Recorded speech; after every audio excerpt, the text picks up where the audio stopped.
नमो अर्यन्ताणं नमो सिद्धाणं नमो ऐर्याणं नमो वज्रायणं नमो लोये सर्वसाहुणं ऐसो पंच नमोकारो सर्वभावपणास्नो मंगलानं च सवेसिं परमं हवै मंगलम्।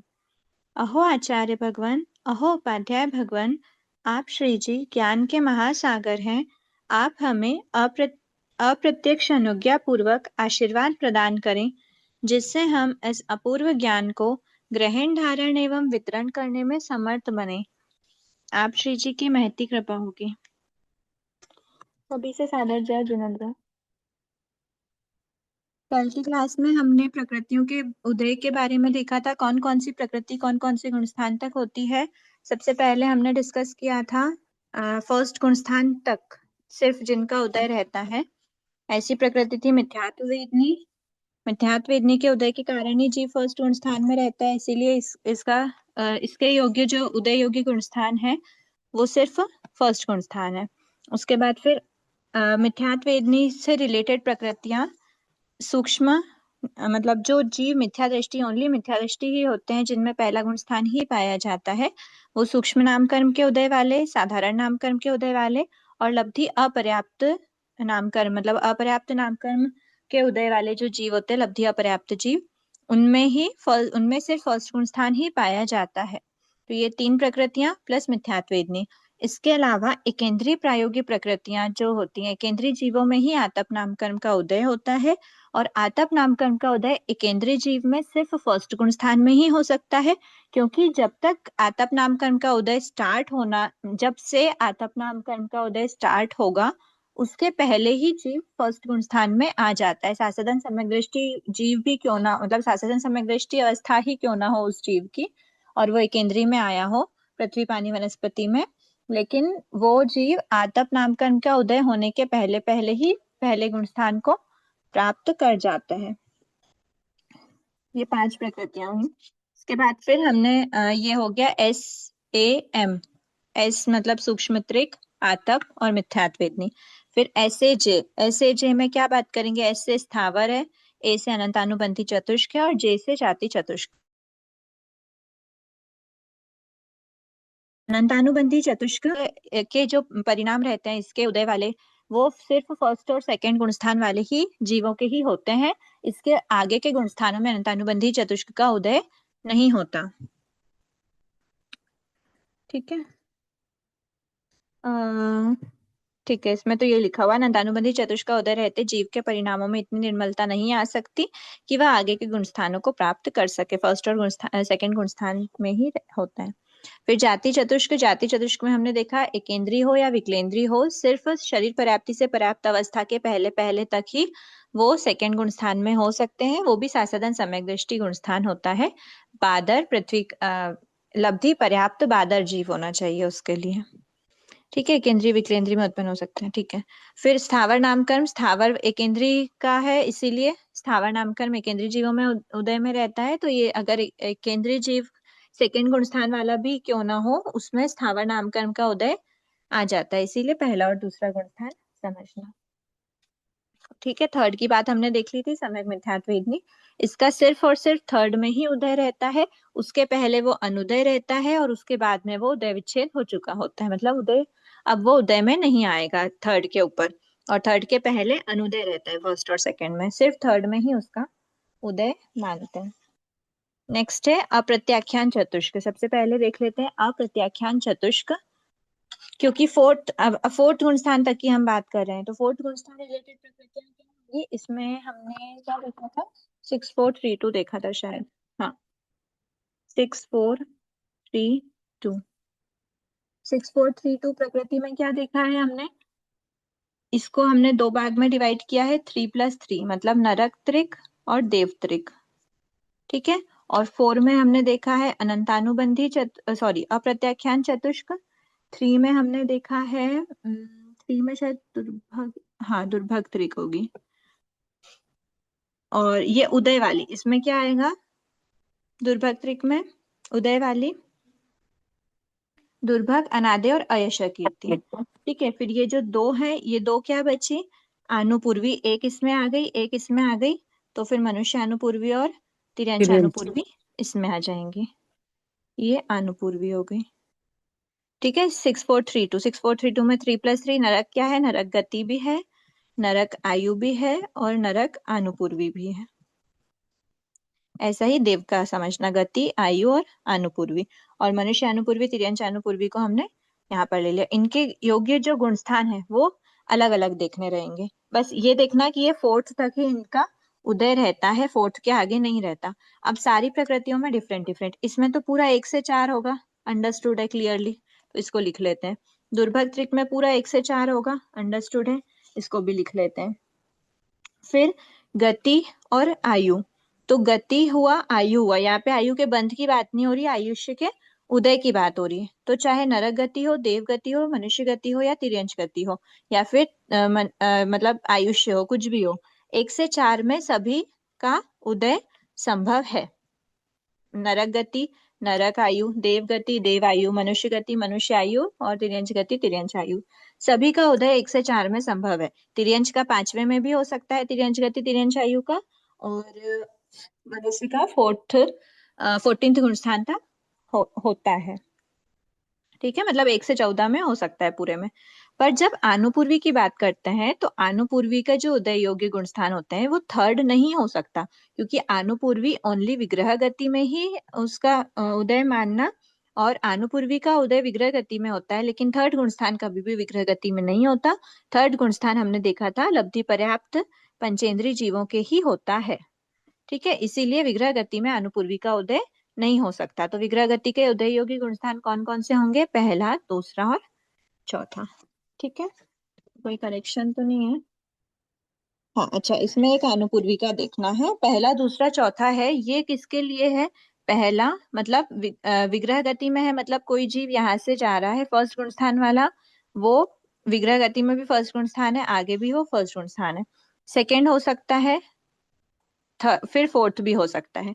पर ये किस में होंगे? ये होंगे देव गति में भी संभव है, मनुष्य गति में भी संभव है, तिर्यंच गति में भी संभव है कि वो जीव फर्स्ट से आया हो और विग्रह गति में वो, मतलब आनुपूर्वी का उदय फर्स्ट गुण स्थान है, आनुपूर्वी का उदय सेकंड गुण स्थान है, आनुपूर्वी का उदय फोर्थ गुण स्थान है, ऐसा संभव है। लेकिन जो नरक गति की, नरक आनुपूर्वी मतलब नरक गति में अगर कोई जीव जा रहा है तो वो जीव सेकंड गुण स्थान वाला होगा, तो वो नरक गति में नहीं जाता है। इसीलिए इसके जाने योग्य गुण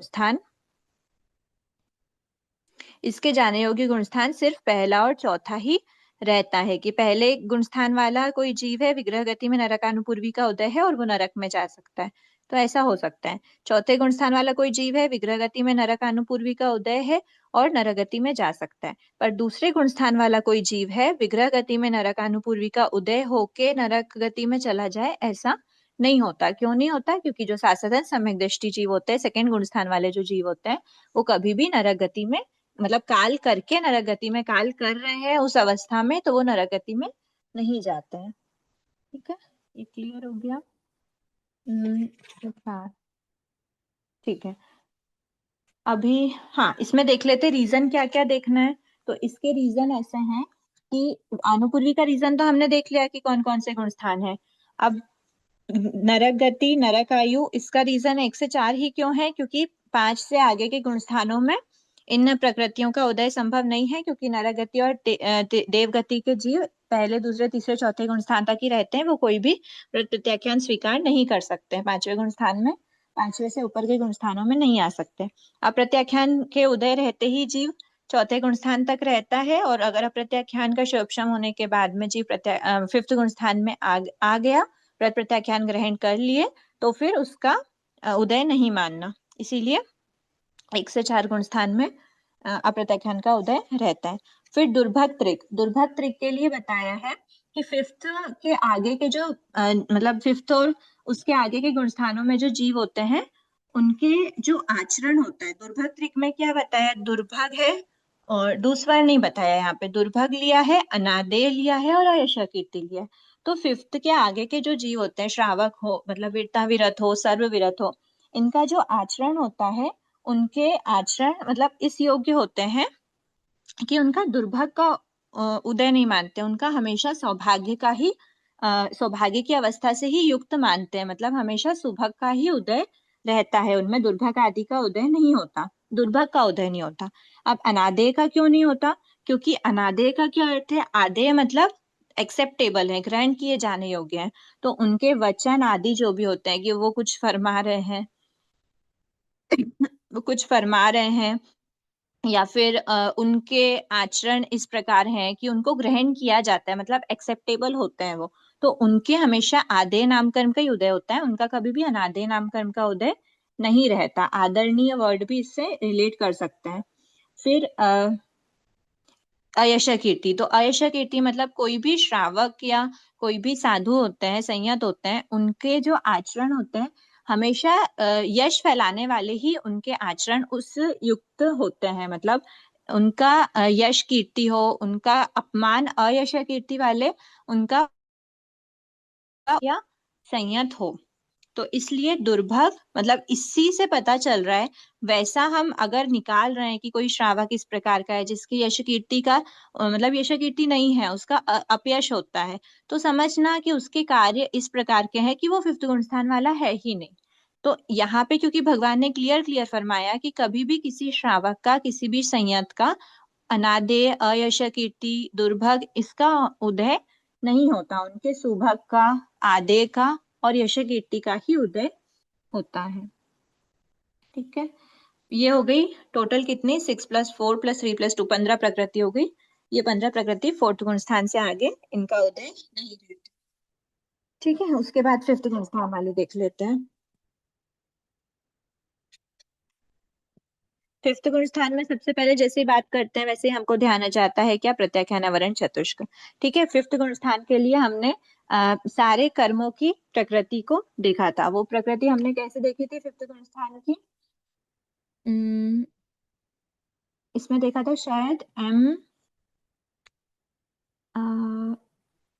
MANG, फिफ्थ गुण स्थान वाला जो जीव होता है वो संयम की मांग करता है, मतलब ऐसे समझने के लिए संयम की मांग कर रहा है, तो MANG हमने रखा था। M क्या है? M फॉर मोहनी कर्म। मोहनी कर्म में कौन सी प्रकृति होती है?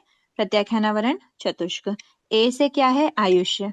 आयुष्य कर्म में कौन सी होगी जिसका सिर्फ फिफ्थ तक ही उदय है? तो वो है तिर्यंच आयु। N में क्या होगी? तो N में होती है तिर्यंच गति, मतलब N मतलब नामकर्म, तो नामकर्म में क्या होगी? तिर्यंच गति होगी। और G में क्या है? गोत्र कर्म। तो गोत्र कर्म में क्या रहता है? नीच गोत्र, क्योंकि तिर्यंच के नीच गोत्र का उदय होता है, मनुष्य में नहीं होता। मनुष्य में ऊपर के गुण स्थानों में, इनफैक्ट फिफ्थ गुण स्थान में भी जो श्रावक है उसके उच्च गोत्र का ही उदय समझना। अगर फिफ्थ गुण स्थान में किसी के नीच गोत्र का उदय है तो वो है तिर्यंच जी, तिर्यंच श्रावक है। और तिर्यंच श्रावक का उदय मतलब तिर्यंच श्रावक फिफ्थ गुण स्थान तक ही रहता है, इसलिए नीच गोत्र का उदय भी फिफ्थ गुण स्थान तक ही समझना। ठीक है, अब इसमें ये सब आयुष्य वगैरह सबकी उदय की बात हुई है ना, तो यहाँ पे 1 से 5 सारे गुण स्थान आ सकते हैं सभी प्रकृति के लिए। कितनी प्रकृति हो गई? ये 4, 5, 6, 7, इन 7 प्रकृतियों का फिफ्थ तक रहता है, 1 से 5 में इनका उदय रहता है। ठीक है। हम्म, ये जो गोत्र वाला है ये आपको एक बार ध्यान में और मतलब रिवाइज करवा देते हैं। नरक गति जो है, नरक गति हो, तिर्यंच गति हो, इनका सदैव नीच गोत्र का ही उदय रहता है, कोई भी गुण स्थान हो। जो मनुष्य गति होती है उनके उच्च गोत्र का भी उदय हो सकता है, नीच गोत्र का भी उदय हो सकता है, लेकिन अगर ऊपर के गुण स्थानों की बात करें, श्रावक संयत की बात करें, तो नियमा उच्च गोत्र का ही उदय रहता है। और देवता के कभी भी नीच गोत्र का उदय नहीं होता, देवता के कंपलसरी उच्च गोत्र का ही उदय होता है। ठीक है, ये हो गया। अब सिक्स्थ गुण स्थान देख लेते हैं। अब यहाँ पर जो भी इसके अलावा हमने तिर्यंच से रिलेटेड, अगर तिर्यंच को फिफ्थ गुण स्थान तक ही स्टॉप किया, तो तिर्यंच रिलेटेड जो भी प्रकृति की बात करी वो हमने सिर्फ तिर्यंच आयु और तिर्यंच गति की ही बात करी, क्योंकि उनमें जो जो उदय होता है जनरली उनका सबका उदय मनुष्यों में भी रहता है। औदारिक शरीर हुआ और औदारिक अंगोपांग हुआ वगैरह वगैरह, त्रस नाम कर्म हुआ, ये सारे पंचेंद्रिय जाति हुई, जो जो भी उनसे रिलेटेड होते हैं लगभग सभी का मनुष्य में भी आगे उदय, मतलब आगे के गुण स्थानों में मनुष्य गति के जीव में भी वो उदय में रहता है। इसीलिए तिर्यंच के रिलेटेड अगर उदय विच्छेद कर रहे हैं तो उसमें सिर्फ तिर्यंच आयु और तिर्यंच गति का ही विच्छेद बताया है। ठीक है, उसके बाद फिर ये हो गया 7, उसके बाद फिर सिक्स्थ गुण स्थान की बात करें तो बाकी सारे मतलब आगे के गुण स्थानों में श्रेणी के टाइम पर ही कुछ डिफरेंस आता है कि जिन जिन जीवों में श्रेणी मतलब जिन जिन जीवों में इन प्रकृति का उदय है वो श्रेणी का आरोहण नहीं कर सकते, ऐसी बातें श्रेणी के लिए ही आती हैं। पर जब सिक्स्थ गुण स्थान में अगर कोई प्रमत्त संयत हो और वो सेवंथ में चला जाए अप्रमत्त संयत, तो उन दोनों में लगभग सारी ही प्रकृतियों का उदय सेम ही होता है। इसका एक प्रैक्टिकल एग्जांपल से ऐसा भी सोच सकते हैं कि कोई भी अगर साधु है वो प्रमत्त अवस्था में थोड़ी देर में अप्रमत्त अवस्था में गया, फिर अंतर्मुहूर्त में प्रमत्त अवस्था में आ गया, फिर थोड़ी देर बाद वापस अप्रमत्त अवस्था में गया, फिर प्रमत्त, तो उसमें लगभग सारी ही प्रकृतियों का उदय वैसा की वैसा रहेगा। जैसा वो सिक्स्थ में था तब है, वैसे ही वो अप्रमत्त अवस्था को प्राप्त किया तब भी उसका वही उदय रहेगा, लगभग वही उदय रहता है। पर क्या क्या है जिनका उदय रुक जाएगा, तो वो प्रकृति ऐसी है जिनका उदय रुक जाएगा, वो प्रकृति ऐसी है सिर्फ स्त्यानर्धी त्रिक। मतलब स्त्यानर्धी त्रिक जो प्रकृति होती है, निद्रा निद्रा प्रचला प्रचला और स्त्यानर्धी, ये प्रमत्त परिणामों में ही इनका उदय होता है। मतलब ऐसे समझना कि अगर इतनी गाढ़ निद्रा है मतलब वो प्रमत्त परिणाम है, कभी भी अप्रमत्त अवस्था में ये तीन प्रकार की निद्रा का उदय नहीं होगा। लेकिन अप्रमत्त अवस्था में निद्रा का उदय प्रचला का उदय संभव है, ये ध्यान में रखना। अप्रमत्त जीव मतलब नींद में भी जीव अप्रमत्तता की अवस्था को प्राप्त कर सकता है। यह अनुप्रेक्षा का पॉइंट है कि नींद में भी जीव अप्रमत्त भावों में रमण कर सकता है। निद्रा की उदय में निद्रा की अवस्था में जीव श्रेणी का आरोहण भी कर सकता है। ठीक है, अभी श्रेणी का आरोहण संभव नहीं है, पर अभी अप्रमत्त सातवां गुण स्थान तो संभव है। मतलब ऐसा नहीं समझना कि हमारे जगते जगते ही हमको अपने परिणामों को विशुद्ध रखने का प्रयास करना है, या फिर उसको मतलब इतना हमारी इतनी इतना प्रयास रहे हमारा, इतनी क्या बोलते हैं, इतनी हैबिट हो जाए कि हम अप्रमत्त अवस्था में निद्रा की अवस्था में भी अप्रमत्तता के भावों को टच कर जाएं, ऐसे हमारे भाव होने चाहिए। मतलब ऐसी विश करना, ऐसी प्रे करना कि भगवान मैं अगर निद्रा की अवस्था में मेरी निद्रा या प्रचला का उदय हो तो भी मैं सातवें गुण स्थान को टच कर सकूं, ऐसी अप्रमत्तता के परिणाम मेरे भी आ सकते हैं, आ ही सकते, भगवान ने बताया ही है। तो वैसे ही कोशिश होनी चाहिए। ठीक है, तो ये हो गया सिक्स्थ गुण स्थान तक। अब बाकी सभी प्रकृतियां जो भी जागृत अवस्था रिलेटेड प्रकृतियां होती हैं जिनका उदय सिक्स्थ गुण स्थान में है, वो प्रकृतियां सेवेंथ गुण स्थान में लगभग सभी उदय में रहती हैं। पर कुछ प्रकृतियां ऐसी हैं जिनका सिक्स्थ में उदय है लेकिन सेवेंथ में मतलब प्रमत्त परिणामों में उनका उदय है। मतलब उनका उदय अगर ऐसी कोई जैसे कि वैक्री की लब्धि है, आहारक की लब्धि है, इनका अगर जीव को उदय करना है, इनका उदय वैक्री शरीर का उदय आ रहा है, कब आ रहा है, जब वैक्री लब्धि फोड़ेंगे। आहारक शरीर का उदय कब आएगा, जब आहारक की लब्धि फोड़ेंगे। तो इन ऐसी जो लब्धि फोड़ने वाली प्रक्रिया मतलब प्रोसेस रहती है, ऐसी चंचल अवस्था में सिक्स्थ गुण स्थान में ही होती है, प्रमत्त परिणामों में ही होती है, अप्रमत्त परिणामों में वो नहीं करते हैं। लेकिन अगर ऐसा हो जाए कि वैसी उनने लब्धि फोड़ी और लब्धि फोड़ने के बाद उनके प्रमत्त अवस्था से अप्रमत्तता की ओर परिणाम चले गए, तो वो सातवें गुण स्थान को टच कर सकते हैं। लेकिन वहां पे नया लब्धि फोड़ने का काम करें वैसा नहीं होता। तो इस अपेक्षा से सातवें गुण स्थान में भी कुछ प्रकृतियां बताई हैं, लेकिन ध्यान में ये रखना है कि सातवें गुण स्थान में वैसी लब्धि मतलब प्रयोग में नहीं की जाती, बिगनिंग नहीं होती है, सिर्फ यूज किया हुआ का। जैसे हम आयुष्य बंध की बात करते हैं कि आयुष्य बंध स्टार्ट कर दिया और उसके बीच में प्रमत्त परिणाम से अप्रमत्तता की ओर परिणाम चले गए। ठीक है, अब वैक्री, तो वैक्री द्विक की बात कर लेते हैं। वैक्री द्विक है वैक्री शरीर और वैक्री अंगोपांग। वैक्री शरीर वैक्री अंगोपांग चारों प्रकार की चारों गति के जीवों में उदय हो सकता है। किस किस में भव स्वभाव से होता है, नैरेक और देवता, और किस में लब्धि से होता है, मनुष्य और तिर्यंज। अब जो भी लब्धि से करते हैं, तो लब्धि से करने वाले जीव मनुष्य जो हो वो फर्स्ट गुण स्थान वाले भी हो सकते हैं, मिथ्या दृष्टि भी लब्धि का यूज कर सकता है, और या फिर थर्ड फोर्थ गुण स्थान वाले सम्यक मिथ्या दृष्टि थर्ड गुण स्थान वाले होते हैं। फोर्थ गुण स्थान वाले अविरत श्रावक क्यों ना हो, अविरत सम्यक दृष्टि क्यों ना हो, या फिर व्रतधारी श्रावक हो, फिफ्थ गुण स्थान वाला हो, या फिर संयत हो, कोई भी वैक्री शरीर का निर्माण कर सकता है, उसमें कोई बाधा नहीं है। लेकिन मैडम वैक्री शरीर मैडम ये कैसे करते हैं, तिरंज कैसे करते हैं? तिर्यंच कर ही सकते हैं ना, बाधा नहीं है। तिर्यंच के पास अगर वैक्री की लब्धि है तो वो वैक्री शरीर बना सकते हैं। अच्छा। वैक्री शरीर से डिफरेंट डिफरेंट शरीर बन सकते हैं। मतलब कोई भी ऐसे बन ही सकता है ना कि एक अपना शरीर है और वो दूसरा कोई शरीर का निर्माण भी कर दे। अब एग्जैक्ट मुझे इसकी कोई स्टोरी ध्यान में अभी आ नहीं रही है, लेकिन ऐसा संभव है कि कोई भी तिर्यंच वैक्री लब्धि, अगर उनके पास वैक्री लब्धि है, वैक्री शरीर को यूज करके वैक्री लब्धि फोड़ के कोई भी कर सकता है। अब सिद्धिक भी वैक्री लब्धि फोड़ना नॉट अ बिग थिंग। अगर वैक्री लब्धि है उसके पास, उतनी साधना उसने करी है, उतनी साधना मतलब ऐसा नहीं कि फिफ्थ सिक्स्थ स्थान वाली सम्यक दृष्टि की साधना। साधना का मतलब है कि उसके आत्मिक परिणामों की इतनी विशुद्धि हुई उस लेवल की कि उसको वैक्री लब्धि प्राप्त हो गई। वैक्री लब्धि अच्छा। प्राप्त हुई तो उसने वैक्री लब्धि का यूज कर लिया। वैक्री लब्धि का यूज कर सकता है वो, कोई बाधा नहीं। अभव सिद्धिक जीव भी कर ही सकता है, दूसरे प्रकार के शरीर बना सकता है। ठीक है, थैंक यू जैसे मैम। आहारक में तो एक इंटेंशन बताया है कि आहारक इस रीजन से, चार प्रकार के रीजन से आहारक शरीर का निर्माण किया जाता है। लेकिन वैक्री हम्म। के निर्माण का कोई रीजन नहीं होता ऐसा विशेष। वैक्री शरीर का जी निर्माण किया जा सकता है, बस लब्धि होना आवश्यक है। जी अनुश्री जी। जी, वैक्रिय शरीर और उत्तर वैक्रिय में क्या फर्क है? वैक्री शरीर मतलब कि अगर कोई तिर्यंच और मनुष्य हम्म। औदारिक शरीर से वैक्री शरीर बना रहा है तो हम हाँ बोलेंगे कि जीव ने वैक्री शरीर बनाया। और हाँ। अगर देवता और नैरेक वैक्री शरीर से ही वापस वैक्री लब्धि का यूज करें तो उसको बोलते हैं उत्तर वैक्रिय। मतलब उत्तर को एक पुनः वर्ड में यूज कर सकते हैं, फिर बाद वाला, कि पहले से उसके भव स्वभाव से ये वैक्री शरीर था, बाद में उसने इस प्रकार का वैक्री शरीर बनाया, तो वो उत्तर वैक्री हो जाते हैं। ठीक है। अब भाव स्वभाव से किस में होता है? नैरेक और देवता में होता है। और नैरेक और देवता के योगी गुण स्थान कौन से हैं? सिर्फ 1 से 4। इसीलिए वैक्रिय द्विक का उदय 1 से 4 में होता है। किस में? नैरेक और देवता में।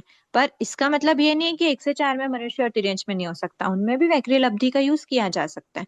अब उसके बाद बोले तो लब्धि की अपेक्षा वैक्रिय द्विक का उदय कि कौन कौन से तिर्यंच में? गर्भज पंचेंद्रिय तिर्यंच, समुच्चयम तिर्यंच नहीं होने चाहिए, असन्य तिर्यंच में इसका उदय नहीं हो सकता। वैक्री लब्धि फोड़ने का काम किसका हो सकता है? गर्भज पंचेंद्रिय तिर्यंच होना चाहिए।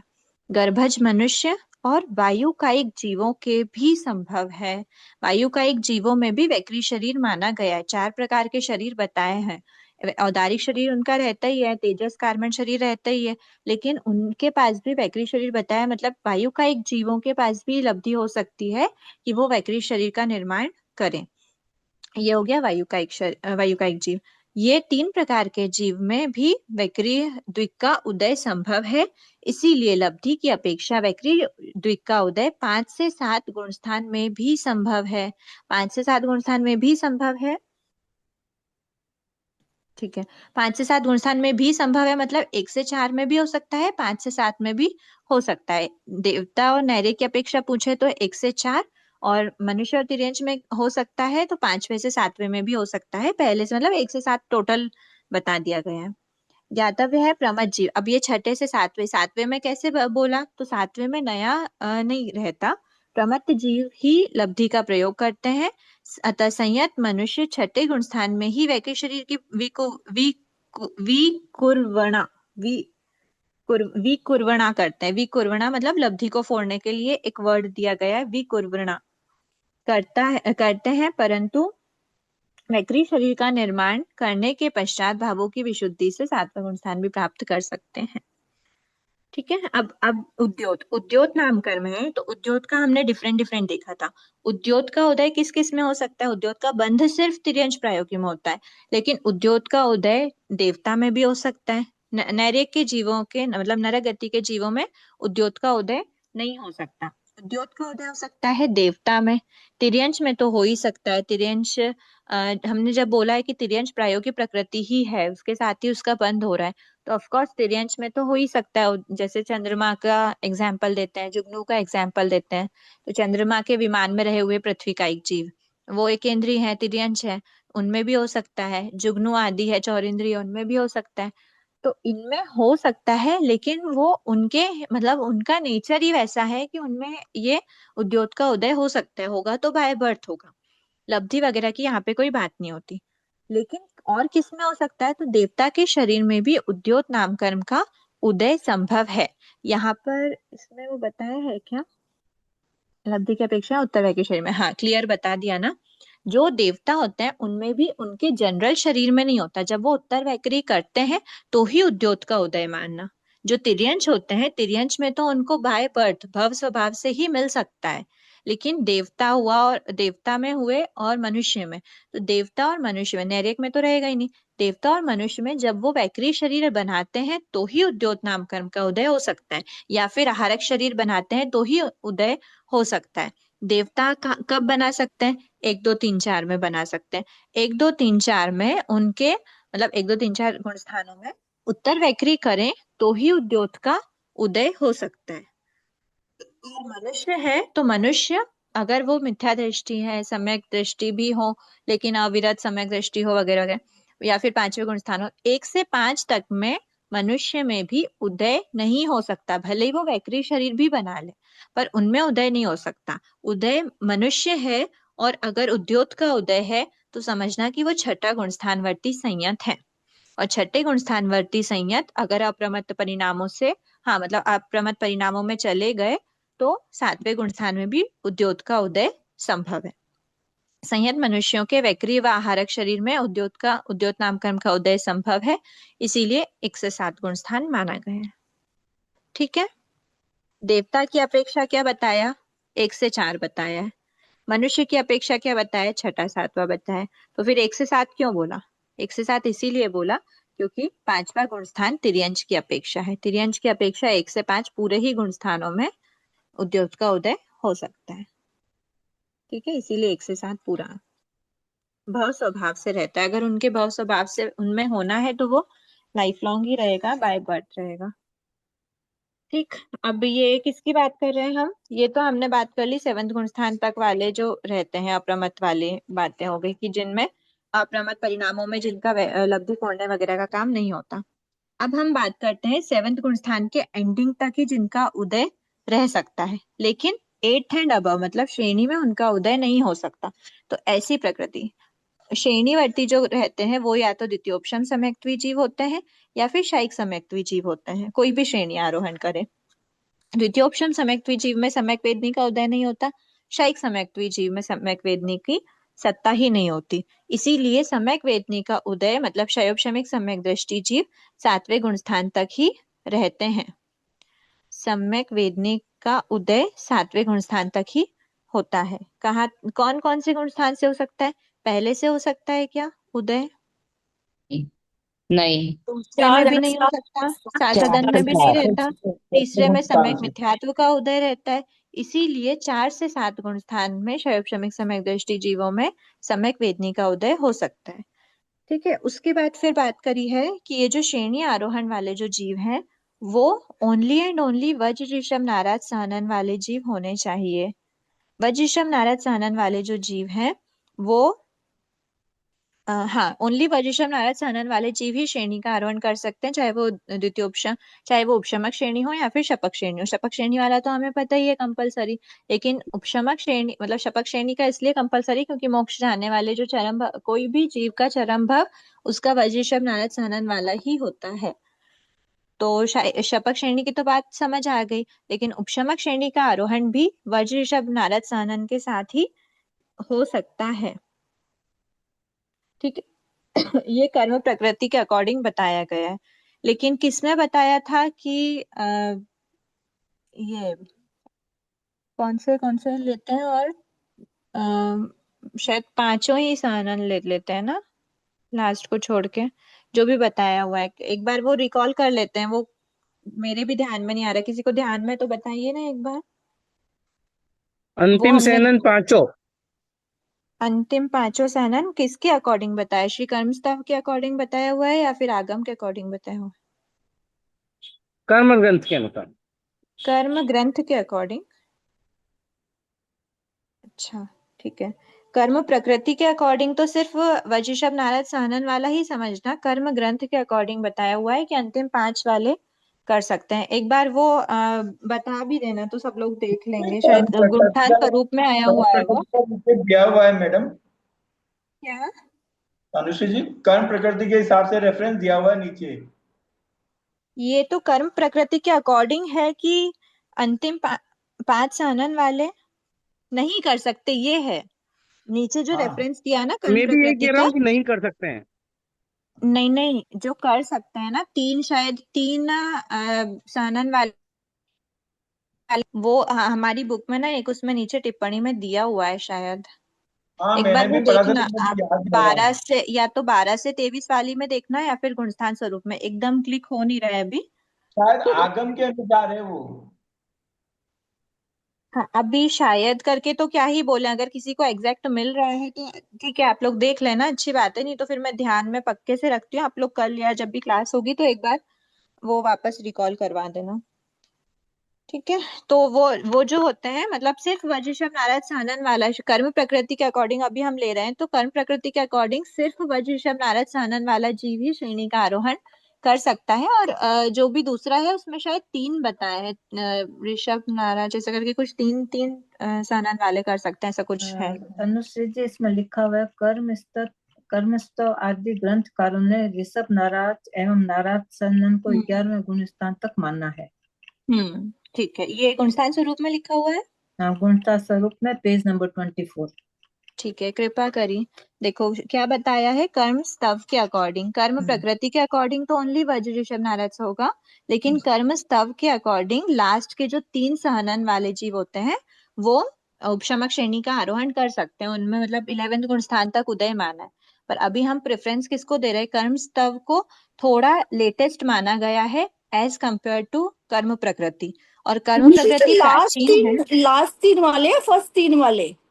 लास्ट 3, नहीं, फर्स्ट लास्ट 3 वाले। सॉरी क्रम उल्टा फर्स्ट कर 3 दिया। वाले होंगे हाँ ना? हाँ हाँ हाँ, क्षमा याचना, विचार में दुखना, फर्स्ट के स्टार्टिंग के जो 3 है, वज्र शब्द तो पहले ही आता है ना, स्टार्टिंग के 3 की बात हो वज्र रही है, ठीक है। ऋषभ सनन 14वें गुण स्थान तक होता है। हाँ, ऋषभ और ऋषभ नाराज को नाराज और 11 नाराज, तक हाँ वो माना। मेरा क्रम ऊपर उल्टा चले गया था। स्टार्टिंग के 3 वाले जो हैं वो मतलब वज्र ऋषभ है, ऋषभ नाराज है और नाराज सानन है, ये 3 वाले जो होते हैं ये उपशमक श्रेणी का आरोहण कर सकते हैं कर्म स्तव के अकॉर्डिंग। और कर्म प्रकृति और ज्यादा पुरानी है, प्राचीन है, तो उसकी ज्यादा प्रेफरेंस मानी गई है, मतलब उसको प्राथमिकता दी गई है, तो उस हिसाब से सिर्फ वज्र ऋषभ नाराज वाला ही समझना। तो अंतिम 5 जो सहनन होंगे, वो अंतिम 5 सहनन सिर्फ 7वें गुण स्थान तक ही रहेंगे, क्योंकि उनसे श्रेणी का आरोहण, उनके उदय रहते श्रेणी का आरोहण नहीं किया जा सकता, इसीलिए 8वें गुण स्थान के ऊपर वाला सिर्फ वज्र ऋषभ नाराज वाला ही होगा। तो अंतिम 5 को हमने 7th तक ही बताया, 1 से 7 तक। ठीक है, उसके बाद फिर है, अंतिम 5 हो गए, फिर एक और रह गया वैकरी का, हमने देखा था लब्धि वाला, तो वैकरी द्विक है लब्धि वाले, वो हमने देखे 1 से 7 गुण स्थान।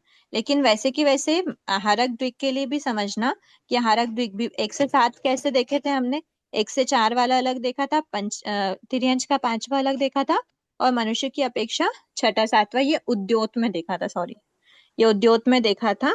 और आहारक द्विक में कैसे देखना, तो आहारक द्विक भी 6ठा 7वां गुण स्थान ही होता है, इसका मतलब 6ठा गुण स्थान में उस आहारक की लब्धि फोड़ी है, और उसके बाद वो जीव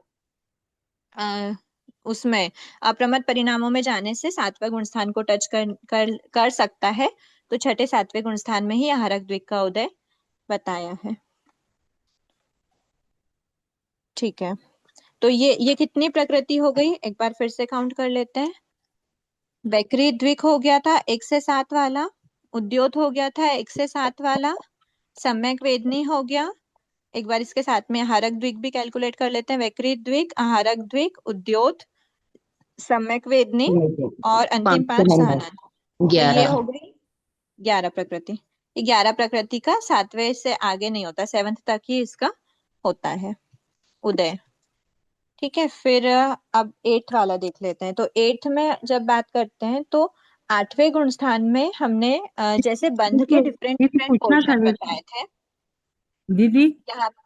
आरक हाँ, द्वीप का पूछना था कि आरक द्वीप का बंद तो 7वें 8वें में करता है जीव, तो फिर 6ठे में कैसे उदय में आएगा वो? उसका बंध करने के लिए परिणाम अप्रमत्त होने चाहिए, विशुद्ध होने चाहिए, क्योंकि वो बहुत ऊंची लब्धि होती है, लेकिन जब उसका यूज किया जाता है उस लब्धि का कोई भी लब्धि हो, कोई भी प्रकार का जीव कोई भी लब्धि का प्रयोग प्रमत्त अवस्था में ही करता है।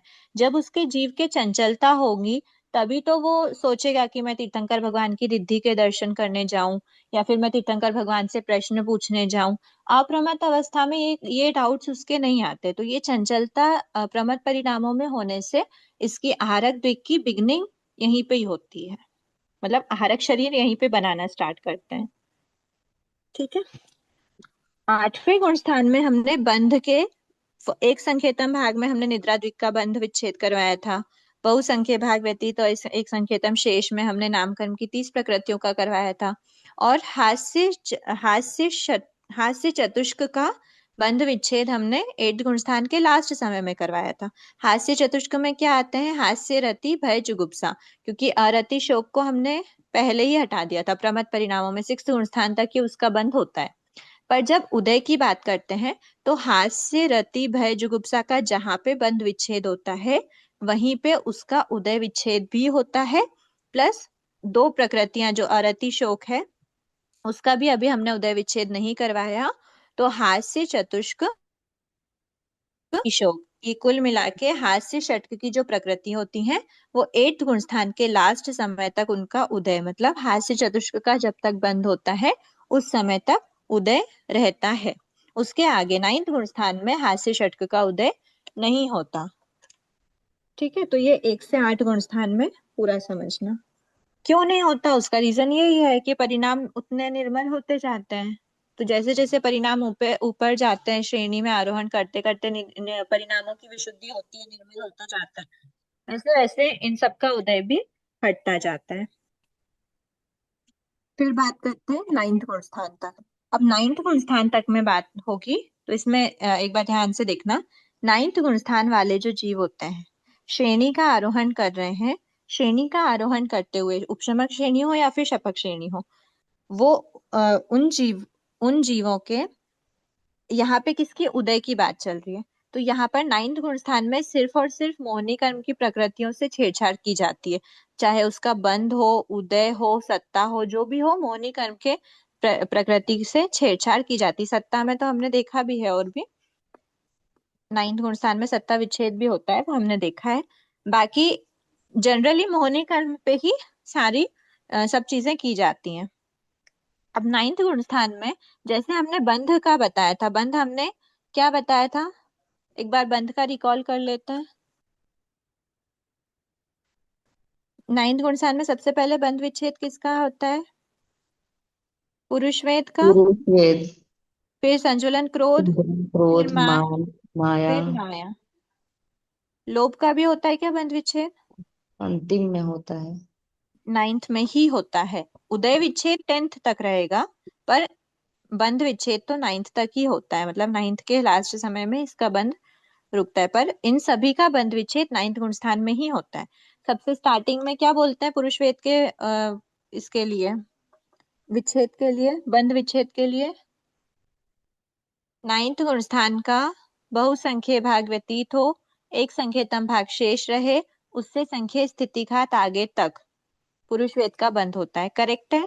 अगर मैं गलत हूं तो करेक्ट करवा देना, मैंने मन से तुक्का मारा है। नहीं ये ठीक है। वैसे है तो ये तो लिखा तो यही हुआ है दीदी, लेकिन ना मेरे को ये नहीं समझ आता असंख्य स्थिति घात समय घात क्या होता है ये आगे? असंख्य नहीं है, संख्य स्थिति घात है। संख्य हाँ स्थिति घात आगे का क्या होता मतलब है, इसका होता मतलब है, क्या होता है? संख्य स्थिति घात का मतलब होता है कि 9th गुण स्थान में हमेशा स्थिति घात तो हो ही रहा है। 8th गुण स्थान से स्टार्ट हो गया पूर्व करण में स्थिति घात, जो विशेष ठीक। प्रकार का होता है अंतर्मुहूर्त अंतर्मुहूर्त वाला, जो स्थिति हम्म घात पूर्व करण की बात कर रहे हैं। 9th गुण स्थान में भी स्थिति घात हो रहा है। तो ऐसे एक स्थिति घात, हम्म 2 स्थिति घात, 3 स्थिति घात, ऐसे कंटिन्यूअसली स्थिति घात तो होते ही जाते हैं। तो क्या ठीक। बताया कि 9th गुण स्थान का टोटल जो काल है, उस 9th गुण स्थान के टोटल काल में से मान लेते हैं कि ये 50 समय का काल है, जैसे हमने कल एग्जाम्पल लिया था वो बंद के टाइम पे 50 समय का टोटल काल है, उसका बहुसंख्य भाग व्यतीत हो, मान लेते हैं इसका एक संख्यतम भाग 5 है, 50 का एक संख्यतम भाग 5 है, तो 45 समय व्यतीत हो गए, ये बहुसंख्य हम्म भाग व्यतीत हो गया, सिर्फ एक संख्य जी। भाग शेष रहा है। हाँ ये जी। पॉइंट पर पुरुष वेद का बंध विच्छेद हो रहा है क्या? तो नहीं, इस पॉइंट पर नहीं होता। तो नहीं। कब होता है? इसके थोड़े आगे होता है, थोड़ी दूर पे होता है। तो थोड़ा दूर क्या है? तो उसको किसी तरह से डिस्क्राइब तो करना पड़ेगा कि ये कितना लिमिट है, कितनी टाइम लिमिट है। तो उसको अच्छा। भगवान ने बताया कि ये जो टाइम लिमिट है, यहाँ से लेकर यहाँ तक आने में कितना टाइम लगा, तो बताया जितना टाइम संख्येय स्थिति घात करने में लगता है। एक स्थिति घात में अंतर्मोड, दो स्थिति घात में अंतर्मोड, ऐसे करते करते संख्येय स्थिति घात में जितना अंतर्मोड का टाइम लगता है वो टाइम और ऐड कर लो, फिर जाके पुरुष, उसके आगे पुरुष वेद का बंध नहीं होता। ठीक है, ठीक है। तो ये जो पॉइंट है ये करेक्ट तो है ना? बंध विच्छेद का हाँ यही जी। पॉइंट है ना? हाँ जी। ठीक है, ये जो बंध बहुसंख्यक विच्छेद का भाग, पॉइंट है, हाँ, संख्येय बहुसंख्यक स्थिति भाग घात आगे व्यतीत हो तक। और एक संख्येतम भाग शेष रहे, उसके संख्येय स्थिति आगे तक, संख्येय स्थिति घात आगे हाँ। तक। इस पॉइंट पे उसका बंध विच्छेद हुआ, इसी पॉइंट पे उसका उदय विच्छेद हुआ है। तो इसके लिए उदय विच्छेद के लिए भी यही बोलेंगे कि कोई भी प्रकृति का, जो भी कोई भी प्रकृति मतलब कोई भी वेद है, स्त्री वेद है, पुरुष वेद है, नपुंसक वेद है, उसका कहाँ तक बंध हो, उसका कहाँ तक उदय रहता है? तो उसका उदय रहता है 1 से 8 गुण स्थान में तो पूरा ही रहेगा। 9th गुण स्थान में बहुसंख्य भाग व्यतीत हो, एक संख्येतम भाग शेष रहे, वहां तक तो रहेगा ही रहेगा, उसके संख्येय स्थिति घात आगे तक उसका उदय रहता है और फिर उसका उदय विच्छेद हो जाता है। ठीक है, और ये भी बात ठीक है कि पूरे संपूर्ण जीवन काल में एक ही वेद का उदय होता है, और इस पॉइंट तक उसका स्त्रीवेदी जीव के स्त्री वेद का, पुरुष वेदी जीव के पुरुष वेद का और नपुंसक वेदी जीव के नपुंसक वेद का उदय वहीं तक रहता है। अब ये जो पॉइंट्स हैं ये तीनों के लिए अलग अलग होते हैं। बंध विच्छेद से, इसको पुरुष वेद के बंध विच्छेद से रिलेट नहीं करना। सबसे पहले नपुंसक वेद का उदय विच्छेद होता है, स्त्री वेद का उदय विच्छेद होता है, और पुरुष वेद का उदय विच्छेद थोड़ी बाद में होता है। और जब वापस पीछे से वापस जब अवरोहण करते हुए जीव आता है, सबसे पहले पुरुष वेद का उदय स्टार्ट हो जाता है पुरुष वेदी जीव में, तब तक स्त्री वेदी जीव अवेदी ही रहता है, फिर उसके बाद फिर आगे जाके उसके स्त्री वेद का उदय होता है। इसीलिए कहते हैं कि पुरुष वेदी जीव के अगर वो उपशमक श्रेणी आरोहण कर रहा है तो अवेदी काल थोड़ा कम होता है स्त्री वेदी और नपुंसक वेदी जीव की अपेक्षा। ठीक है, अब ये हुआ। अब क्रोध कहाँ होगा? तो क्रोध जो हमने पुरुष वेद का बंध विच्छेद बताया, अभी जो पॉइंट हमने बताया था, पुरुष वेद के बंध विच्छेद के संख्येय स्थितिघात आगे तक संजुलन क्रोध का रहता है। उसके बाद संजुलन मान का कहाँ तक रहता है? तो क्रोध के बंध विच्छेद के संख्येय स्थितिघात आगे तक मान का रहेगा। माया का कहाँ तक रहेगा? तो मान के बंध विच्छेद के संख्येय स्थितिघात आगे तक माया का रहता है। ठीक है, उदय विच्छेद एक समय पे एक ही उदय होता है, ये तो हमने ध्यान में ले ही लिया था। चारों कषाय में से एक समय पर एक ही कषाय का उदय होता है। स्वबंध विच्छेद काल तक प्रकृतियों का उदय संभव है, क्रोध का बंध विच्छेद काल तक क्रोध का उदय संभव है, इस प्रकार मानना।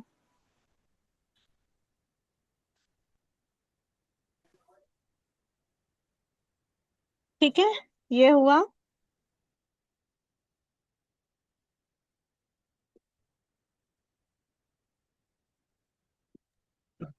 ठीक है, अभी ये हुआ। 3 प्रकृति तो ये हो गई, और लोभ का उदय विच्छेद कहाँ तक होगा? तो लोभ का उदय 10th गुण स्थान तक रहता है। जैसे 9th गुण स्थान तक हमने इनका तो उदय बता दिया, लेकिन बंध विच्छेद लोभ का 9th के लास्ट समय में हो जाता है, पर उदय विच्छेद 10th तक, 10th के लास्ट समय में होता है, मतलब इसका उदय 10th गुण स्थान में भी रहता है। कौन से? सूक्ष्म संजुलन लोभ का। बादर का तो यहीं पे ही खत्म हो जाता है, पर प्रकृति पूरी एक ही है, इसीलिए उस प्रकृति को बोलेंगे कि 10th गुण स्थान तक उसका उदय रहता है।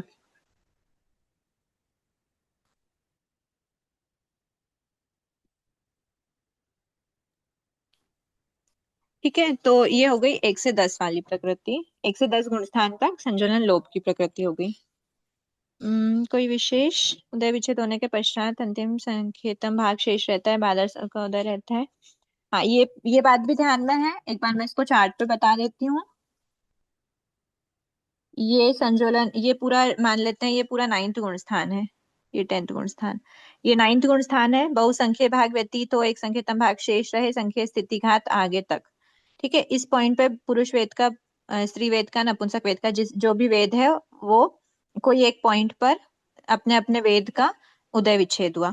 अब उसके संख्य स्थिति घात पश्चात क्रोध का उदय विच्छेद होता है, उसके संख्य स्थिति घात पश्चात मान का उदय विच्छेद हुआ, उसके संख्य स्थिति घात पश्चात माया का उदय विच्छेद हुआ, उसके संख्य स्थिति घात पश्चात ये क्रोध, हाँ ये क्रोध है, ये मान है, ये माया है।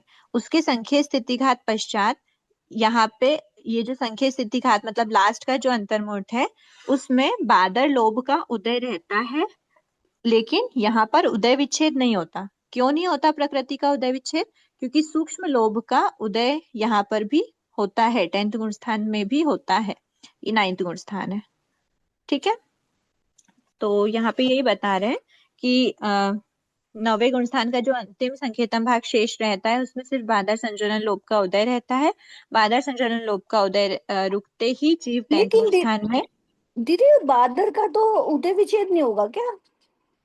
बादर का अलग से उदय विच्छेद नहीं बोलेंगे, क्योंकि प्रकृति उसी में 2 डिविजन्स हुए, बादर और सूक्ष्म। पूरी प्रकृति का ही अगर उदय विच्छेद बोल देते तो नहीं, फिर वो बादर लोभ का कह रही हूँ। बादर लोभ की कोई प्रकृति होती है क्या अलग से? नहीं, प्रकृति तो एक ही मानी जाती है, जैसे संजीवनम लोभ बोला है। प्रकृति एक ही मानी जाती है तो प्रकृति का पूरा उदय बताना पड़ेगा, चाहे वो बादर रूप में उदय हो या फिर सूक्ष्म रूप में उदय। प्रदेशों का तो उदय हो ही रहा है ना, उसके अनुभाव का किट्टीकरण कर दिया गया है, मतलब उस प्रकृति का। लेकिन प्रकृति तो बाहर निकल ही रही है, उदय तो हो ही रहा है। अब वो सूक्ष्म किट्टी के रूप में उदय आ रहा है या फिर बादर के रूप में उदय आ रहा हो, समझाने के लिए बता दिया कि बादर का उदय 9th तक ही होगा और 10th में सिर्फ सूक्ष्म किट्टियों का ही उदय रहता है, लेकिन प्रकृति का तो उदय माना ही जाएगा 10th में। ठीक है, बादर संजोलन लोभ का उदय विच्छेद 9वें गुण स्थान के अंतिम समय में, यहाँ पे बता दिया गया है कि बादर संजोलन लोभ का 9th के अंतिम समय में होगा और सूक्ष्म संजोलन लोभ का उदय विच्छेद 10th गुण स्थान के अंतिम समय में होगा। लेकिन दे तो दिया, इन्होंने भी दे तो दिया इधर। हाँ, पर कलेक्टिवली अगर आपसे पूछेंगे तो 1 से 10 ही आपको बोलना पड़ेगा। नहीं, 1 से 10 बादर लोभ का कह रही थी।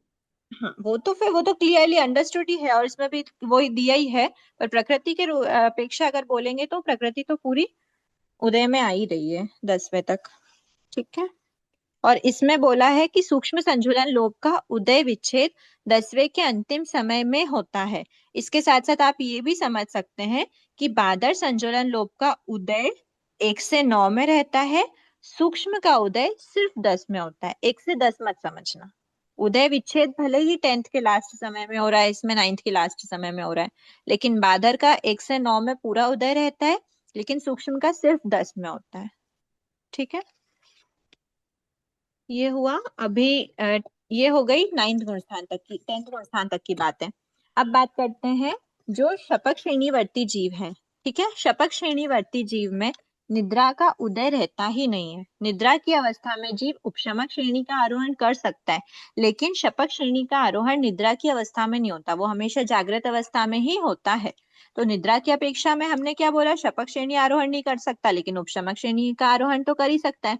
अगर उपशमक श्रेणी का आरोहण कर रहा है तो वो जीव 8, 9, 10, 11 उपशमक श्रेणी वाले 8, 9, 10, 11 इसमें उसके निद्रा द्विक का उदय हो ही सकता है, बाधा नहीं है। तो निद्रा द्विक का उदय 1 से 11 पूरे गुण स्थानों में बताया गया है। ठीक है, फिर ये हो गई 11वें गुण स्थान तक की बातें। अब और फिर किसका उदय समझना। अब हमने क्या देख लिया है कि मोहिनी कर्म की सारी प्रकृतियों का क्या हो गया है, उदय विच्छेद हो चुका है। अब 10th गुण स्थान के आगे किसी का भी उदय नहीं है। 10th मतलब 11th के आगे किसी का भी, अच्छा 11th में तो उदय रहता ही नहीं, उपशम अवस्था है ना। 10th गुण स्थान तक ही उदय रहता है, उसके आगे किसी का कुछ का भी उदय नहीं होता, मोहिनी कर्म की कोई भी प्रकृति का। ठीक है, अब बात करते हैं दर्शनावर्णी कर्म, ज्ञानावर्णी दर्शनावर्णी। दर्शनावर्णी में स्त्यानर्धित ऋक का उदय हमने कहाँ तक हटा दिया है, प्रमद परिणामों में 6th तक ही होता है, प्रमद परिणामों में ही होता है। और निद्रा द्विक का उदय हमने हटाया है 1 से 11 तक बताया, मतलब शपक श्रेणी वालों का तो होता ही नहीं है। तो जो भी 6ठे 7वें के पहले हम लोगों ने उनको हटा दिया, 6ठे 7वें में हटा दिया।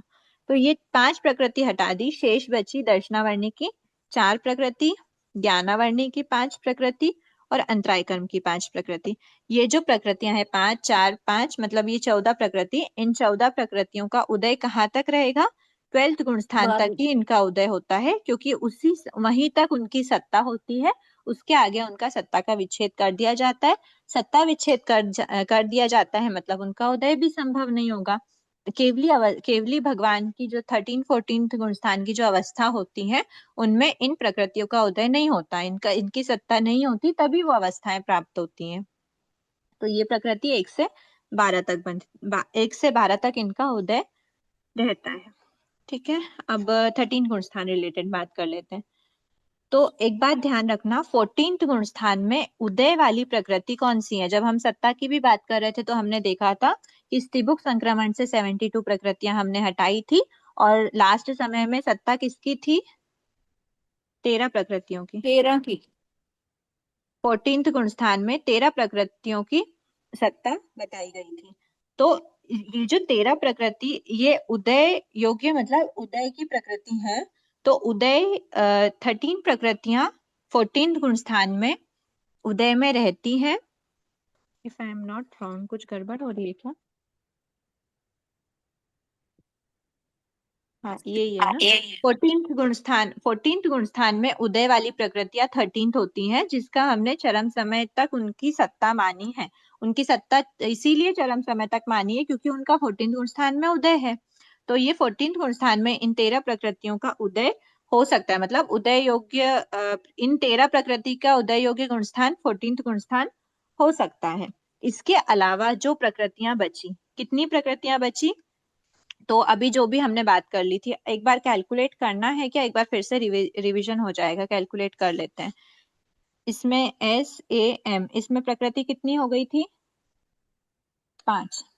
फिर SAJ, इसमें प्रकृति कितनी हो गई थी? 9। 1, 4, 4।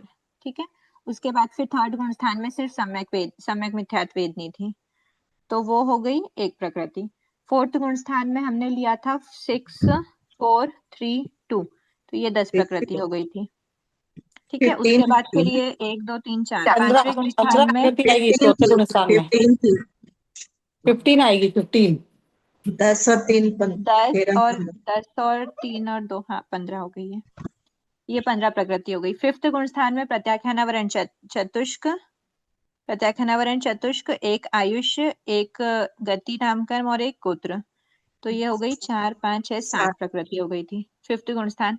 6th गुण स्थान में सिर्फ प्रमत वाली 3 ली थी, स्त्यान अर्धित्रिक।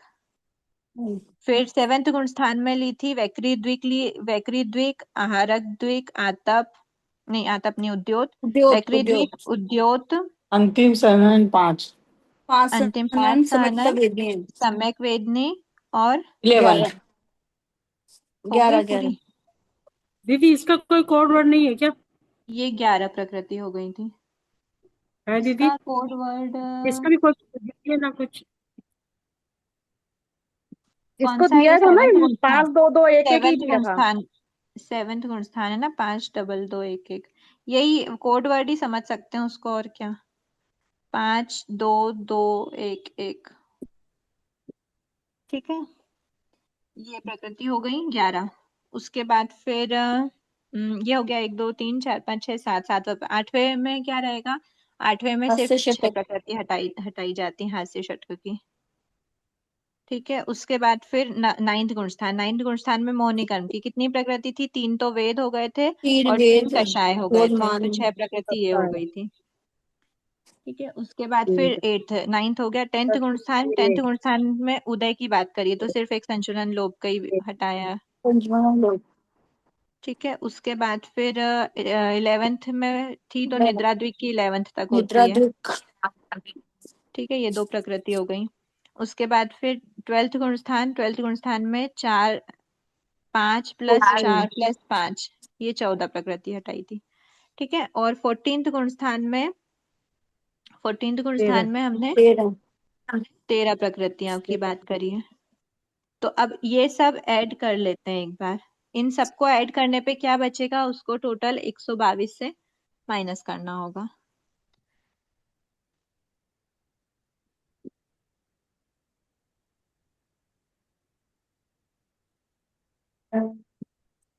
29 हो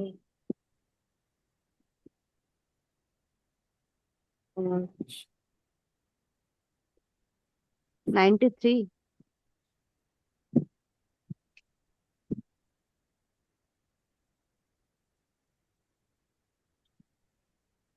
89 हो गई। नहीं 93 हो गई।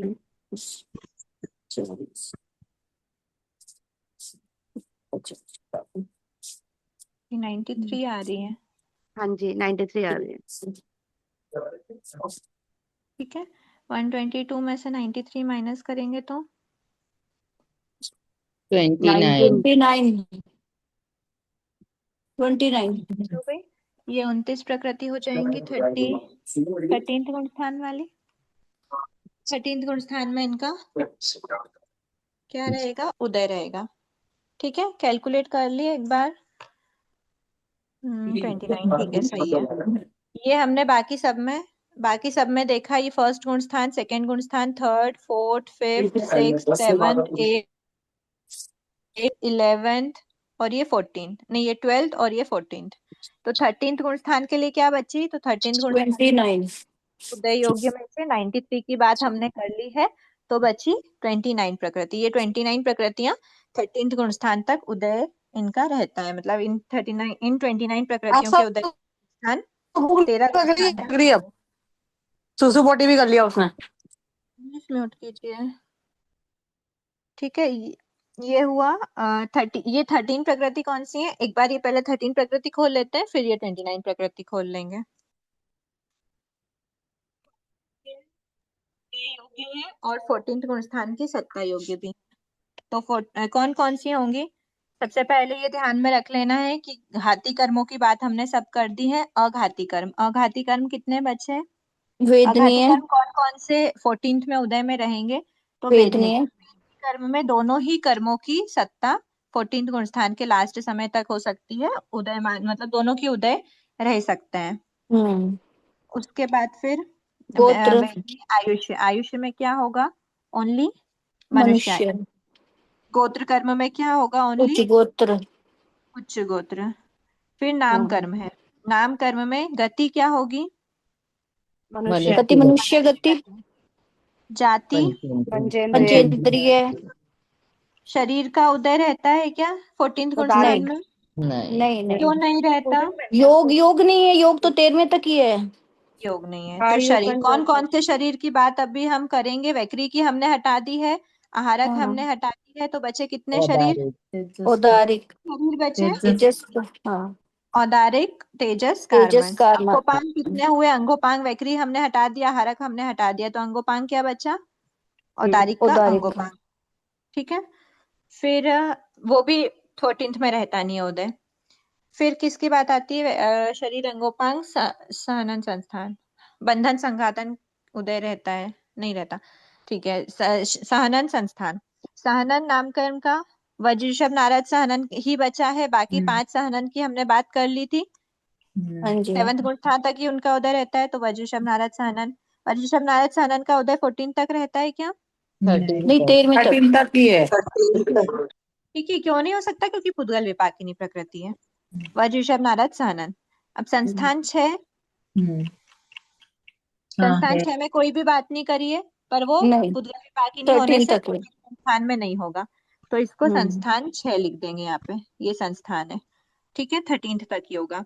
उसके बाद सहनन संस्थान, वर्ण गंध रस स्पर्श, पुद्गल विपाकिनी प्रकृति है, वर्ण आदि 4, 13 तक। फिर वर्ण गंध रस स्पर्श, आनुपूर्वी, विहायोगति। आनुपूर्वी की बात हमने कहाँ तक कर ली है, चारों की बात कर ली है। नरक की करी थी हमने 1, 4 में, करी थी, और मनुष्य, तिर्यंच और देवता की करी थी हमने 1, 2, 4 में। ठीक है, तो आनुपूर्वी की बात हमको करना ही नहीं है। विहायोगति में हमने कोई भी विहायोगति अभी तक हटाई क्या, नहीं हटाई, क्योंकि प्रशस्त हो या अप्रशस्त, किसी के हलन चलन से ये डिसाइड नहीं होता कि वो जीव मोक्ष जा सकता है कि नहीं जा सकता। लेकिन वो जीव 14th, वो प्रकृति 14th गुण स्थान में अनुदयमान है, जस्ट बिकॉज काय योग की प्रवृत्ति नहीं होती, इसीलिए विहायो गति को 13th में ही हटाया। पुद्गल विपाकिनी नहीं है, लेकिन उसका उदय नहीं हो सकता 14th में, क्योंकि वो काय योग से रिलेटेड होती है। ठीक है, ये विहायो गति 2 हो गई। उसके बाद फिर विहायो गति। अब देखते हैं त्रस और स्थावर दश, यहाँ पराघात बचा है ना अभी। पराघात अष्टक की कोई भी प्रकृति का डिस्कशन हुआ है क्या? आतप उद्योत का हो गया। आतप में ओनली फर्स्ट तक उदय रहता है और उद्योत का उदय 7th तक रहता है। ठीक है, तो आतप उद्योत हट गया। अब पराघात, पराघात उच्छ्वास और उच्छ्वास। देखो उच्छ्वास का क्या है, पराघात को एक बार रखते हैं, पराघात साइड में रख के उच्छ्वास पे डिस्कशन कर लेते हैं। उच्छ्वास क्या है? वचन योग रिलेटेड होता है। ठीक है, मतलब उच्छ्वास लब्धि से ही वचन योग की प्रवृत्ति होती है। तो वचन योग की प्रवृत्ति 14 गुण स्थान में अयोग्य अवस्था में नहीं होगी, तो ये भी 13 गुण स्थान में रहेगा।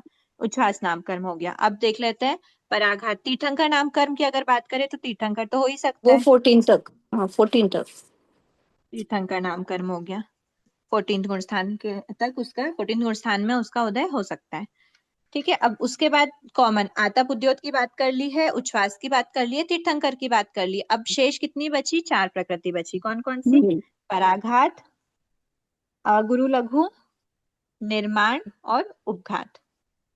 ये 4 प्रकृतियां पुद्गल विपाकिनी होने से, पुद्गल विपाकिनी है क्या सारी? हाँ जी सुस्वर दुस्वर भी है ना दीदी? चारों है। वो सुस्वर दुस्वर उसमें आएगा ना, त्रस दशक स्थावर दशक में। अभी पराघात अष्टक कंप्लीट हो गई। उच्छ्वास की बात कर ली, 4 प्रकृति की ये बात कर ली, तीर्थंकर की बात यहाँ कर ली, आतप उद्योत की पहले ही कर ली थी, 8 प्रकृति हो गई। अब त्रस दशक में से बात करते हैं। त्रस दशक में से पुद्गल विपाकिनी प्रकृति कौन कौन सी है? प्रत्येक, स्थिर और शुभ। ठीक है, ऐसे ही साधारण, अस्थिर और अशुभ। साधारण को हमने फर्स्ट गुण स्थान में हटा दिया था। ठीक है, तो यहाँ पे क्या बचा? अस्थिर बचा। ये पुद्गल विपाकिनी प्रकृति है। ठीक है, उसके अलावा क्या है? उसके अलावा शेष 7 प्रकृति त्रस में से है। तो क्या बचा? त्रस का 14 गुण स्थान में हो सकता है, बाधा नहीं है। ठीक है, बादर हो सकता है। हाँ जी, त्रस, बादर, प्रत्येक को पुद्गल विपाकिनी में ले लिया। फिर पर्याप्त हो सकता है। उसके बाद स्थिर, शुभ यहाँ पे हो गया। फिर आता है सुस्वर का, सुस्वर का वचन से रहता है रिलेशन। सॉरी, मिच्छा में दुखना, मैंने वचन यहाँ पर बोल दिया था, वचन योग नहीं है, ये श्वासोश्वास की प्रवृत्ति वाला है। तो जब श्वासोश्वास का निरोध करता है, आनापान का निरोध करता है, उस समय तक ही उसका उदय रहता है। आनापान के निरोध के पश्चात तो वो तो जाएगी ना, 13 में ही तो जाएगी। सुस्वर में बात करना है। 13 में तो जाएगा, लेकिन हमारा रीजन भी तो वैलिड होना चाहिए ना। 13 में जाएगा मतलब ये नहीं है ना कि उसको दोनों ही को सेम बोल देंगे। तो सुस्वर दूस्वर में जो रीजन, वचन की प्रवृत्ति तक का जो रीजन था, वो इसमें आएगा कि वचन योग का जब तक निरोध नहीं करता तब तक ही सुस्वर दूस्वर का उदय समझना, उसके बाद नहीं होता है। और वचन योग का निरोध अयोग्य अवस्था के पहले ही हो जाता है। तो 13 गुण स्थान तक ही सुस्वर दूस्वर रहेगा। ये स्थिर, शुभ, सुस्वर। अब ये है। अच्छा, इसके साथ साथ में ही वो भी देखते जाते हैं ना, त्रस के साथ में स्थावर होता है। तो स्थावर जो है, स्थावर को हमने किसमें 2nd गुण स्थान तक ही उदय माना था, ये भी हो गया। बादर के अपोजिट में क्या बोलते हैं? सूक्ष्म। इसको हमने फर्स्ट गुण स्थान में हटा दिया था। पर्याप्त के अपोजिट में अपर्याप्त होता है, ये फर्स्ट में हटा दिया था। फिर प्रत्येक के अपोजिट में साधारण होता है, ये भी उसमें हटा दिया था फर्स्ट में। फिर स्थिर का अपोजिट अस्थिर ले लिया, शुभ का अपोजिट अशुभ ले लिया, सुस्वर का अपोजिट दुस्वर ले लिया। अब सुभग और आदे और यशकीर्ति, इनकी बात कर लेते। दुर्भग, अनादे और यशकीर्ति, इनका उदय कहाँ तक बताया? 4 तक बताया, 1 से 4 में बताया दुर्भग का। लेकिन सुभग, आदेय, यशकीर्ति, इनका कहाँ तक होगा? 14 गुण स्थान तक। ठीक है, सुभग, आदेय और यशकीर्ति। ठीक है, अब क्या बचा? हो गया कंप्लीट, हो गई। तो ये प्रकृति कितनी हुई? 2, 1, 2, 3, 4, 5, 6, 7, 8, 9, 10, 11, 12, 13। ये 13 प्रकृतियां 14th गुण स्थान तक, मतलब इनमें 1 से 14 गुण स्थान रह सकता है उदय में। लेकिन जब तीर्थंकर की बात करेंगे तो तीर्थंकर के उदय योगी गुण स्थान ओनली 13-14 है, ये ध्यान में रखना। बाकी सारी प्रकृतियों के लिए 1 से 14 बोल सकते हैं, तीर्थंकर के लिए ओनली 13-14 में ही उदय योगी गुण स्थान बताना है। उसके अलावा ये जो प्रकृतियां बची, ये 29 हो गई है क्या? 1 2 3 4 5 10 मतलब 15 17 18 19 20 21 22 23 24 25 26 27 28 29, ये 29 प्रकृतियां 13th गुण स्थान तक इनमें समझना। अब इनमें सब में 1 से 13 है क्या? एक बार चेक कर लेते हैं। 1 से 13 1 से 13 1 से 13 1 से 13 1 से 13 1 से 13 1 से 13 1 से 13 1 से 13 बाधा नहीं है, सब में 1 से 13 हो सकता है। ठीक है, बस ये ध्यान में रखना कि 13वें गुण स्थान में भी आनापान के निरोध तक ये होगा, वचन के निरोध तक ये होगा, और बाकी सारी प्रकृतियां लास्ट समय तक 13th गुण स्थान के लास्ट समय तक रह सकती हैं, क्योंकि वो काय योग रिलेटेड प्रकृतियां होती हैं। ठीक है, ये दीदी कंप्लीट त्रस्त हो को गया। 14 गुण स्थान में कैसे ले सकते हैं? त्रस्त में तो हलन चलन हुआ ना, तो 14 में हलन चलन का ले लेंगे क्या? त्रस्त में हलन चलन नहीं होता। त्रस्त में आप एक बार डेफिनेशन पढ़ना, उसके बाद फिर हम डिस्कस करते हैं। त्रस्त की डेफिनेशन में सिर्फ इतना ही कहा है कि वो हलन चलन के कैपेबल है या नहीं है। अगर उसमें ये शक्ति है, उसमें ये लब्धि है कि वो स्व इच्छा से हलन चलन कर सकता है, मतलब वो त्रस्त नाम कर्म का उदय। इसका मतलब ये नहीं होता कि वो हलन चलन करेगा ही या फिर कर ही रहा है। ठीक है, वो कर ही रहा है, हलन चलन की क्रियाएं विहायो गति में आती हैं, और जब हलन चलन की क्रियाएं ही नहीं हो रही है तो फिर काय योग नहीं होता। आपका प्रश्न वैलिड है, अच्छा है, अनुप्रेक्षा वाला है, पर त्रस्त नामकरण की डेफिनेशन एकदम क्लियर बिठाने से वो आपका डाउट खुद ही सॉल्व हो जाएगा। ठीक है, आज इतना ही रखते हैं। नेक्स्ट क्लास में जो भी गुण स्थान है उसके अकॉर्डिंग हम प्रकृतियों का अनुदय वगैरह देख लेंगे। ठीक है, ये एक मिनट स्क्रीनशॉट लेने दीजिए। अनुश्री जी, हाँ हेलो। हाँ हाँ बोलिए। हेलो। हाँ सर, जो ये बंद और अब उदय का हो गया है, तो इनको दोनों चैप्टर के क्वेश्चन आंसर करते हैं ना, तो फिर आगे और मजा आता है। हो गया ये। ठीक है ठीक है। मैडम 1-2 दिन क्लास मतलब आप क्वेश्चन आंसर भेज दो। ठीक है, सब भाव नहीं, रखती हूँ। क्लास तो चालू और रखते हैं, लेकिन जैसे हर जैसा हर भी चैप्टर को जैसा भी कंप्लीट होने के रहेगा, बाद। आप लोगों की अभी वीक में 4 दिन तो क्लास रहेगी, 2 दिन की छुट्टी रहेगी, तो मैं कोशिश रखती हूँ कि जो भी रहे उस टाइम पे तो मैं करने के भाव रखती हूँ। क्षमा याचना सा। ठीक है। अहो आचार्य भगवान, अहो उपाध्याय जय। भगवान, आपकी कृपा से जो ज्ञान हमने सीखा है वह ज्ञान हमारे भीतर विनय की अभिवृद्धि करे, सहनशीलता का विकास करे, सरलता को बढ़ाए, हम निष्प्रिय बने, अनासक्त बने, यत्नशील बने, पांचों इंद्रियों पर विजय प्राप्त करें और शीघ्र ही परम वितरागता को प्राप्त करें। हमसे हुई अविनय साधना के लिए क्षमा करें। आप सभी से भी क्षमा याचना। जय जिनेन्द्र। जय जिनेन्द्र।